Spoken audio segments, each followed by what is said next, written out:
नमस्कार दोस्तों, किरण की कहानी में स्वागत है। दोस्तों, एसपी मैडम अपनी गाड़ी से कहीं जा रही थी।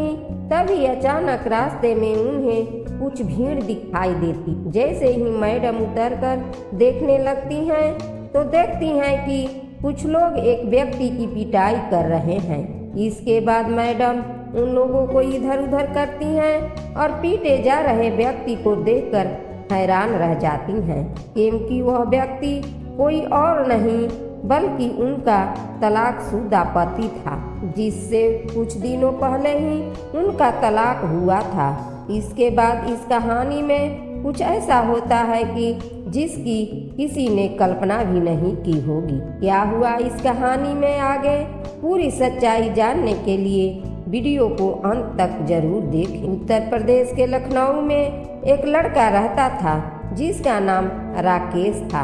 राकेश के पास ढेर सारी जमीन जायदाद थी। रुपए पैसों की कोई भी कमी नहीं थी। वह शादी के योग्य हो चुका था, क्योंकि उसने अपनी पढ़ाई लिखाई पूरी कर ली थी। अब उसके माता पिता उसकी शादी के लिए लड़की ढूंढने लगे। काफी खोजबीन के बाद उन्हें एक लड़की मिल गई। लड़की का नाम था नीतू, जो गाजियाबाद की रहने वाली थी। वह पढ़ी लिखी थी और ग्रेजुएशन कर चुकी थी। नीतू के माता पिता भी उसके लिए एक अच्छा लड़का ढूंढ रहे थे। दोनों परिवारों को एक दूसरे का रिश्ता पसंद आ गया और नीतू और राकेश की शादी तय हो गई। चूंकि नीतू के माता पिता के पास भी अच्छी खासी जमीन जायदाद थी और राकेश के पास भी, दोनों परिवारों ने धूमधाम से शादी कर दी। शादी के बाद नीतू राकेश के घर आ गई और घर को अच्छे से संभालने लगी। नीतू का पति राकेश उससे बहुत प्यार करता था और उसकी हर छोटी मोटी इच्छाओं को पूरा करता था। एक दिन नीतू की सहेली, जो पढ़ाई लिखाई में बहुत होशियार थी और अब एक बड़ी अधिकारी बन चुकी थी, उससे मिलने आई। सहेली के ठाट बाट देखकर नीतू के मन में भी अधिकारी बनने की इच्छा जाग गई। जब वे दोनों स्कूल में साथ पढ़ती थीं, तब नीतू अपनी सहेली से अधिक होशियार थी, लेकिन आज उसकी सहेली एक बड़ी अधिकारी थी और नीतू घर के काम काज में व्यस्त थी। नीतू ने अपने पति राकेश से इस बारे में बात की। उसने कहा, देखो, यह मेरी सहेली है। यह पढ़ाई में मुझसे कमजोर थी, लेकिन आज एक बड़ी अधिकारी है और मैं यहीं घर के कामों में उलझकर रह गई हूँ। मैं भी पढ़ाई करके एक बड़ा अधिकारी बनना चाहती। राकेश ने उसकी बात सुनी और कहा, यह तो बहुत अच्छी बात है, लेकिन इसके लिए हमें माता पिता से आज्ञा लेनी होगी। हमारे पास रुपया पैसा तो बहुत है, लेकिन एक पद की कमी है। अगर तुम अधिकारी बन जाओगी तो इस कमी की भी पूर्ति हो जाएगी। राकेश की बात सुनकर नीतू बहुत खुश हो गई। उसे यकीन था कि उसकी सास और ससुर भी इस बात का विरोध नहीं करेंगे। इसके बाद जब राकेश अपने माता पिता से पूछता है तो वह नीतू को पढ़ाना चाहता है, तो उसकी माँ की भौं चढ़ जाती है।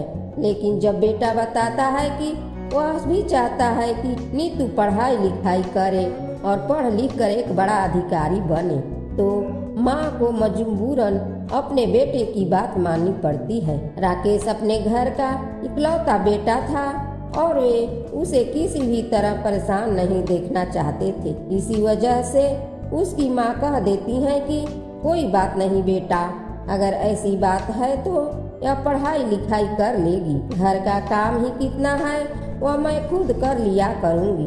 ऐसा कहकर माता पिता ने नीतू को पढ़ाई लिखाई करने की अनुमति दे देते हैं। इसके बाद राकेश नीतू से पढ़ने लिखने के लिए कहने लगा। जब नीतू कोचिंग की बात करती है तो राकेश इसके लिए भी सहमति जताता है और कहता है, ठीक है, बताओ किस कोचिंग सेंटर में एडमिशन लेना है और इसके लिए कितना खर्च आएगा। यह देखकर नीतू अपने पति से और भी ज्यादा प्यार करने लगती है, क्योंकि वह कभी उसकी किसी बात को मना नहीं करता था। नीतू सोचने लगती है कि ऐसा जीवन साथी मिलना सच में बहुत मुश्किल है। इसके बाद राकेश नीतू का एक कोचिंग सेंटर में एडमिशन करा देता है और उसे पढ़ाई करने के लिए छोड़ देता है। घर का पूरा काम उसकी सास संभालने लगती हैं और नीतू कोचिंग में जाकर पढ़ाई करती हैं। धीरे धीरे समय बीतता है और 1 साल गुजर जाता है। जब नीतू पहली बार एग्जाम देती है तो वह प्री एग्जाम तक भी क्वालिफाई नहीं कर पाती। यह देखकर नीतू थोड़ी मायूस हो जाती है। वह अपने पति से कहती है, इस बार तो मेरा नहीं हुआ, लेकिन अगली बार मैं इसे जरूर कर लूंगी। राकेश इस बात पर सहमत हो जाता है। हालांकि उसकी सास कहती है, इस तरह से कब तक चलेगा? मैं कब तक घर का काम करूंगी? बहू, यह तेरे बस की बात नहीं है। अगर तुझसे थोड़ा बहुत होता तो हम मान लेते, लेकिन यह तुझसे नहीं हो पाएगा। नीतू अपनी सास से अनुरोध करती है, माँ जी आप चिंता मत कीजिए, इस बार मैं पक्का कर दूंगी। मैंने खूब मेहनत की है, जब मेरी सहेली कर सकती है तो मैं क्यों नहीं कर सकती। दरअसल नीतू ने पढ़ाई छोड़े हुए 2 साल का गैप लिया था और इसी वजह से उसे यह मुश्किलें हो रही। जैसे तैसे वह अपने ससुराल वालों को मना लेती है और दोबारा से तैयारी शुरू कर देती। राकेश उससे कहता है, नीतू यह आखिरी बार है, अगर इस बार नहीं हुआ तो फिर तुम घर का काम ही संभालना। इसके बाद तुम्हें यह टेस्ट देने की जरूरत नहीं है। नीतू इन सभी बातों के लिए सहमति दे देती है। धीरे धीरे 1 और साल गुजर जाता है। जब दूसरे अटेम्प्ट की प्री एग्जाम का रिजल्ट आता है तो नीतू को पता चलता है कि उसने प्री एग्जाम क्वालिफाई कर लिया है। अब उसे मेंस की तैयारी करनी थी। नीतू मेंस की तैयारी में जुट जाती है और उसका पति उसे और ज्यादा प्रोत्साहित करता है। वह कहता है, शाबाश नीतू, मेरे हिसाब से तू इसे जरूर कर लेगी। यह दूसरा एग्जाम भी तू आराम से क्वालिफाई कर लेगी। लेकिन जैसे ही मेंस का रिजल्ट आता है, राकेश की उम्मीदों पर पानी फिर जाता है। नीतू को भी निराशा का सामना करना पड़ता है, क्योंकि वह मेंस एग्जाम क्वालिफाई नहीं कर पाई थी। उसका सपना टूटता सा नजर आने लगता है। लेकिन नीतू ने तो मेहनत की थी। उसे देखकर वह सोचती है कि अगर एक बार और प्रयास करूंगी तो इसे जरूर क्वालिफाई कर लूंगी। इस बारे में वह अपने पति से बात करने लगती है, लेकिन इस बार उसका पति साफ साफ मना कर देता है और कहता है, नहीं नहीं, ऐसा नहीं होगा। घर वाले भी खिलाफ हैं, उनके खिलाफ जाकर मैंने तुम्हें एक मौका दिया था, लेकिन अब मैं तुम्हें और मौका नहीं दे सकता। यह सुनकर नीतू को बहुत बुरा लगता है। वह कहने लगती है, नहीं राकेश, मैंने बहुत मेहनत की है और मैं इसे एक बार जरूर करके रहूंगी। जब नीतू राकेश की बात नहीं मानती तो राकेश को गुस्सा आ जाता है। वह चिल्लाकर कहता है, मैंने कह दिया ना, इसे बंद कर दो, तो तुम्हें बंद ही कर देना चाहिए। लेकिन अब तक नीतू के ऊपर इस बात का जुनून सवार हो चुका था कि वह किसी भी तरह से इस टेस्ट को क्लियर करेगी और एक बड़ा अधिकारी बनेगी। इसी वजह से वह अपने पति से उल्टी सीधी बात करने लगती है और कहती है, मैं तो इस टेस्ट को करके रहूंगी, चाहे तुम कुछ भी कर लो। जब राकेश की माँ यह सुनती है कि बहू बेटे से उल्टी जबान लगा रही है तो वह वहाँ आ जाती हैं। वह राकेश से कहती हैं, बेटा अगर इसी तरह से रहना है तो क्या ये तुझसे जबान लड़ाएगी और तू चुप रहेगा? यह सुनकर राकेश अपनी पत्नी को धमकाने लगता है, लेकिन नीतू फिर भी उससे जबान लड़ाने लगती है। यह सब देखकर राकेश और नीतू के बीच परिस्थितियां ऐसी बन जाती है कि राकेश गुस्से में नीतू पर हाथ उठा देता है। जैसे ही राकेश ने नीतू पर हाथ उठाया, उसे तुरंत ही बुरा लगता है। नीतू इस बात से आहत होकर अपने पिता को फोन करती है और रूठकर मायके चली जाती है। नीतू के वहाँ से चले जाने के बाद उसका पिता उसे समझाने की कोशिश करता है कि बेटी, ऐसे झगड़े हर घर में होते हैं। इसका मतलब यह नहीं कि तुम रूठ कर यहाँ आ जाओ और अपने घर वापस न जाओ। लेकिन नीतू अपने पिता से कहती है, नहीं पिताजी, ऐसा नहीं है। दरअसल मैं इस पढ़ाई को करना चाहती हूँ। अगर वह मुझे पढ़ाई नहीं करने देंगे तो मैं उनके घर बिल्कुल नहीं जाऊंगी। यह सुनकर उसके पिता कहते हैं, बेटी, अगर दामाद जी मना कर रहे हैं तो इस पढ़ाई को करने की क्या जरूरत है। वैसे भी उनके पास ढेर सारी जमीन जायदाद है, रुपयों पैसों की तो कोई कमी नहीं होगी। इस पर नीतू कहती है, पिताजी, रुपयों पैसों की दिक्कत नहीं है, दिक्कत है तो सिर्फ रुतबे की। मेरी सहेली ने यह काम किया है। वह मुझसे पढ़ाई में कमजोर थी, लेकिन वह एक बड़ी अधिकारी बन चुकी है। मैं भी बड़ा अधिकारी बनना चाहती हूँ। बड़े अधिकारी को गाड़ी मिलती है, सिक्योरिटी मिलती है। जब बड़ा अधिकारी चलता है तो अलग ही फीलिंग होती है। ऐसा कहकर वह अपने पिताजी से पढ़ाई के लिए अनुमति मांगती है। तब नीतू का पिता राकेश को फोन करता है और कहता है, बेटा, अगर बेटी का जिद है तो एक बार इसे चांस देकर देख लो। यह कह रही है कि एक बार मैं क्वालिफाई कर लेंगी, इसे इसकी जिद ही समझ लो। लेकिन राकेश, जो पहले से ही नाराज था, कहता है, नहीं, यह नहीं होगा। मैंने इसे सब कुछ देने की कोशिश की, लेकिन यह एक छोटी सी बात मेरे लिए नहीं छोड़ सकती। अगर इसे यहाँ आना है तो पढ़ाई लिखाई से बिल्कुल अलग होना पड़ेगा, तभी मैं इसे अपने घर में रखूँगा। वरना अगर इसकी जिद है तो यह वहीं रह लेगी, और अगर यह मानने को तैयार नहीं है तो मैं इसे तलाक भी दे दूँगा। इसके बाद जो नीतू होती है वह अपने पिता के पास खड़ी थी और एकदम से फोन पर बोलने लगती है, अगर ऐसी बात है तो मैं भी तुम्हारे पास बिल्कुल नहीं आना चाहती। बेशक मुझे तलाक दे दूँ, यह भी चलेगा। यह बात सुनकर राकेश नाराज हो जाता है और फौरन तलाक के लिए कोर्ट में अर्जी दायर कर देता है। इसके बाद कुछ दिनों तक कोर्ट केस चलता है और आखिरकार दोनों का तलाक हो जाता है। गुस्से गुस्से में उनका तलाक हो गया था। तलाक के बाद दोनों अपने अपने घरों में रहने लगते हैं। इसके बाद नीतू बड़े अधिकारी बनने के लिए यूपीएससी की तैयारी करने लगती है और दिन रात एक करके मेहनत करती है। उसका पिता सोचता है कि अगर बेटी का सपना है तो इसे एक बार कोशिश कर लेने देते हैं। वैसे भी इसका तलाक हो गया है तो कोई बड़ी बात नहीं है। यह सोचकर उसका पिता उसे अच्छी से अच्छी कोचिंग में दाखिला दिलाता है और नीतू वहाँ से पढ़ाई करने लगती है। धीरे धीरे समय बीतता है और इस बार नीतू का यूपीएससी का टेस्ट क्लियर हो जाता है।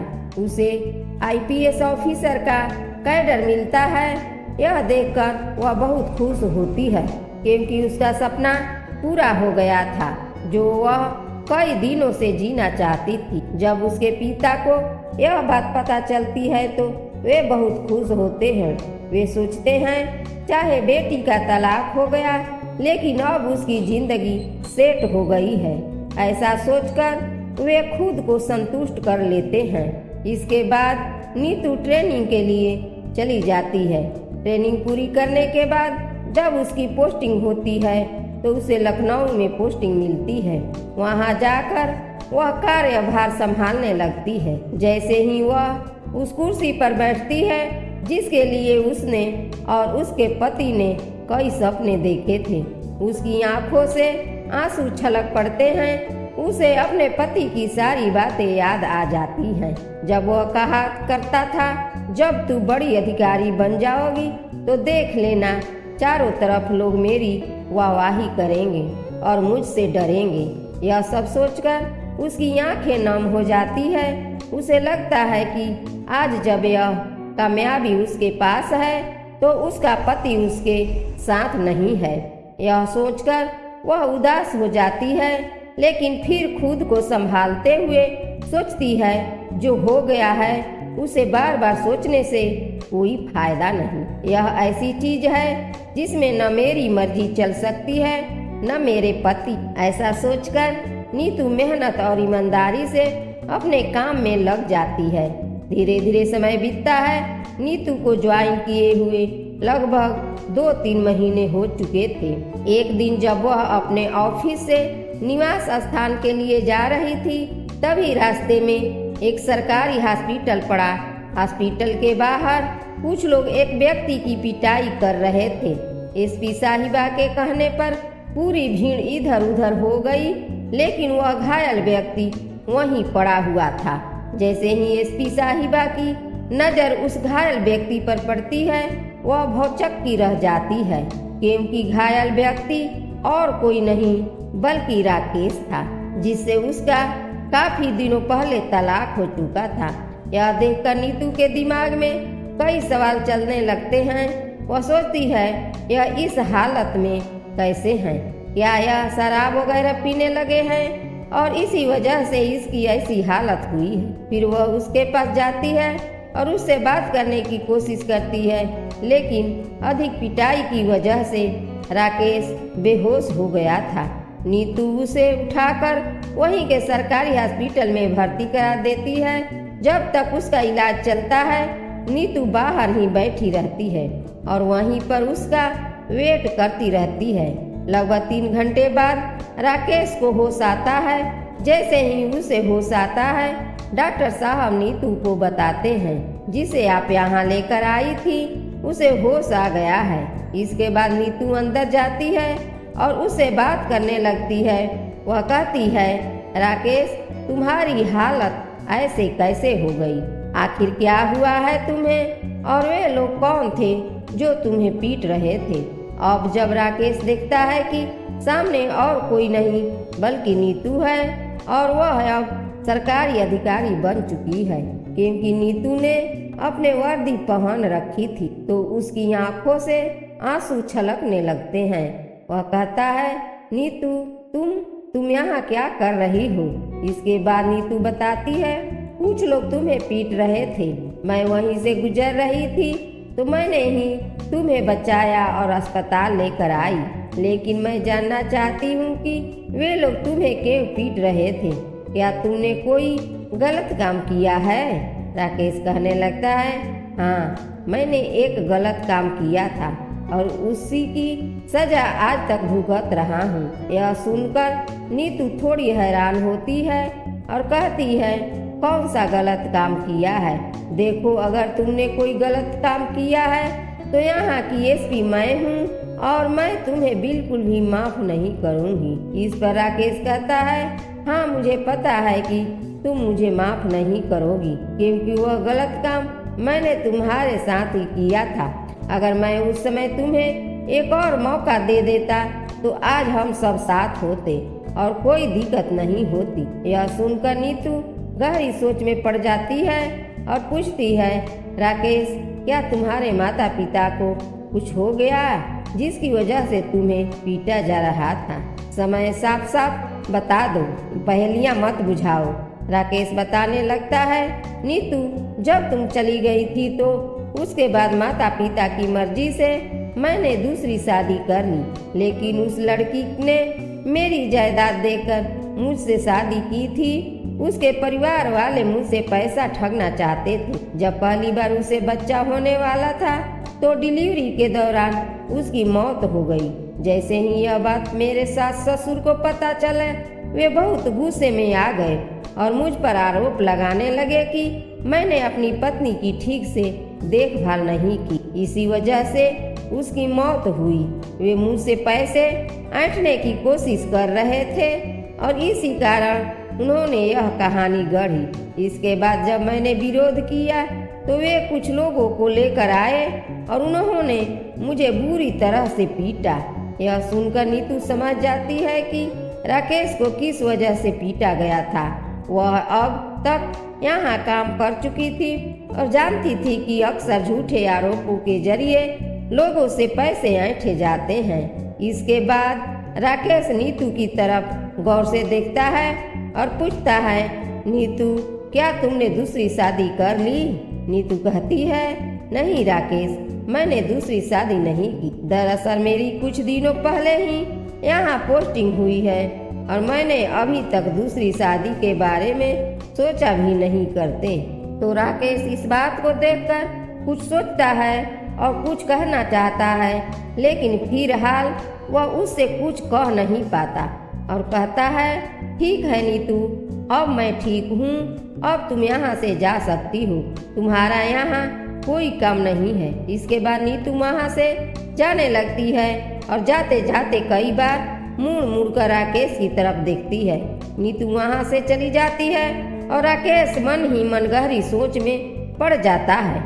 वह सोचता है कि नीतू कितनी अच्छी लड़की थी। जब उनका तलाक हुआ था तो कोर्ट ने तलाक के एवज में एक रकम तय की थी, लेकिन नीतू ने उसे लेने से मना कर दिया था। उसने कहा था, मुझे रुपए पैसों की कोई जरूरत नहीं है, मैं अपनी मर्जी से तलाक ले रही हूँ, तो यह पैसा मुझे क्यों दिया जाएगा? ऐसा कहकर उसने रकम लेने से इनकार कर दिया था। इसके बाद जब राकेश की दूसरी शादी हुई तो उसकी पत्नी के घर वाले उसे परेशान करने लगे। वे किसी भी तरह से उसे पैसे ऐंठना चाहते थे। अब वही होता है जिसका राकेश को डर था। उसने ससुराल वालों ने उस पर केस कर दिया और कहा कि 18 लाख दो तब राजीनामा करेंगे। राकेश के पास पैसे की कमी नहीं थी, लेकिन उसके पैसे कहीं अटके हुए थे और 6 महीने बाद आने वाले थे। वह अपने ससुराल वालों से कहता है, 6 महीने बाद में पैसे दे दूंगा, लेकिन तब तक इस केस को खत्म कर दो। वे लोग मना कर देते हैं। मजबूरी में राकेश अपनी तलाकशुदा पत्नी नीतू के पास जाने का फैसला करता है और वहां जाकर उससे बात करता है। जब नीतू राकेश की पूरी बात सुनती है तो वह कहती है, देखो लड़की वालों का पक्ष है और उनकी बेटी की जान चली गई है, इसमें मैं तुम्हारी कोई मदद नहीं कर सकती। जैसा वे कह रहे हैं तुम्हें मानना होगा, उन्हें पैसे देने ही होंगे। राकेश कहता है, ठीक है, अगर पैसे देने होंगे तो उनसे कह दो कि मुझे 6 महीने की मोहलत दे दे, उसके बाद मैं पैसे दे दूंगा, लेकिन इस केस को अभी खत्म कर दे, क्योंकि इससे चारों तरफ बदनामी हो रही है।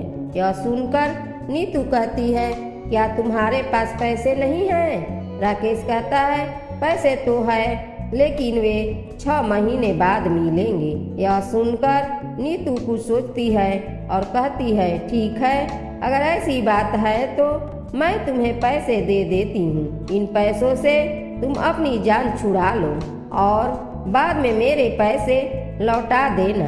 राकेश जो मजबूर था नीतू से पैसे लेने के लिए तैयार हो जाता है। वह कहता है, ठीक है, अगर ऐसा है तो तुम पैसे दे दो, उनसे हमारा राजीनामा हो जाएगा।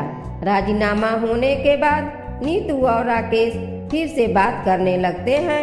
इधर राकेश भी नीतू से बार बार बात करने का मौका ढूंढता है। धीरे धीरे वह नीतू को पैसे लौटाता है। यह बात नीतू को भी समझ में आ जाती है। एक दिन नीतू अपने पिता से बात करती है। उसके पिता उसे शादी के लिए कह रहे थे। नीतू कहती है, पिताजी, क्यों न मैं उसी व्यक्ति से शादी कर लूं जिससे मेरा पहले तलाक हो गया था। उसकी दूसरी पत्नी की तो मौत हो चुकी है और उसका बच्चा भी डिलीवरी के दौरान इस दुनिया को छोड़ चुका है।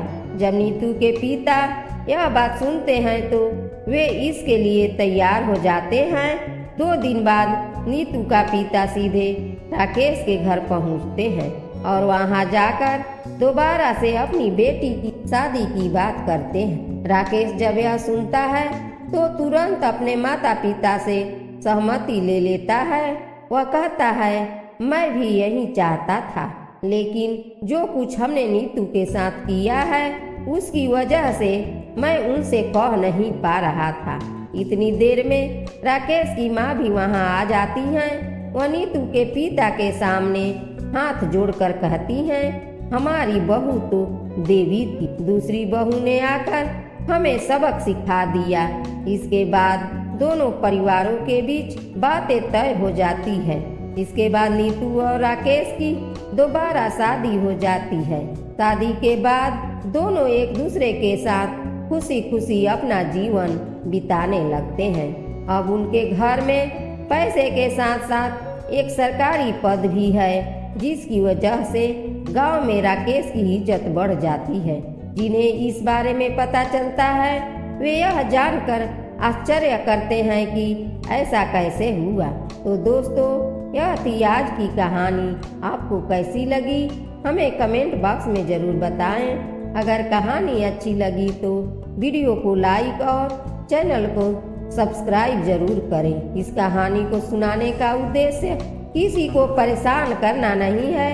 यह कहानी इसलिए सुनाई जाती है ताकि आप इससे कुछ चीजें सीख सकें और अपने जीवन में उसे लागू कर सकें। मिलते हैं किसी अगली कहानी के साथ। तब तक के लिए जय हिंद, जय भारत। आप सभी का बहुत बहुत धन्यवाद।